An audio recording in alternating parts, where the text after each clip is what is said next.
Right now, leaders with the Navy and Virginia's two senators are responding to a second cluster of suicides among locally based sailors. In fact, this week, Senators Mark Warner and Tim Kaine met with the command of the unit where 4 sailors died in recent apparent suicides. News 3 reporter Brendan Ponton explains their takeaways.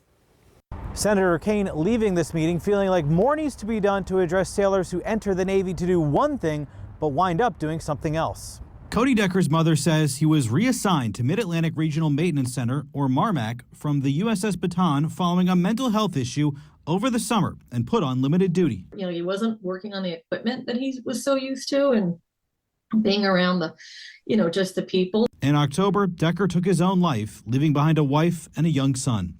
He's one of 4 sailors assigned to MARMC to recently die by suicide. I would imagine there was a sense of sort of just loneliness as well, because it's, you're kind of in this new environment, but there was just no structure. Due to the deaths, this week, Virginia Senators Mark Warner and Tim Kaine met with the command of MARMC as well as sailors.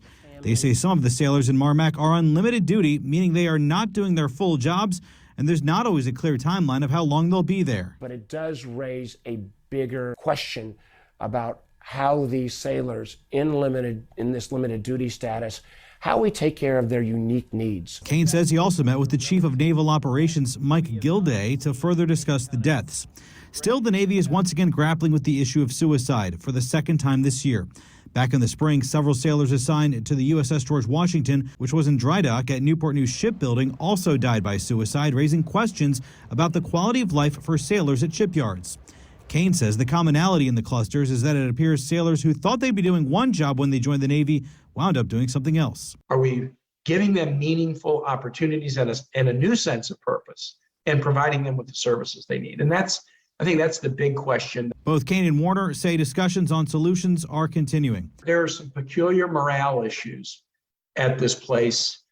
And I need to understand more, and I'm going to have more dialogue with some of the family members. Those questions about mental health now have the attention of the senators and top Navy leaders. In Norfolk, Brendan Ponton, News 3.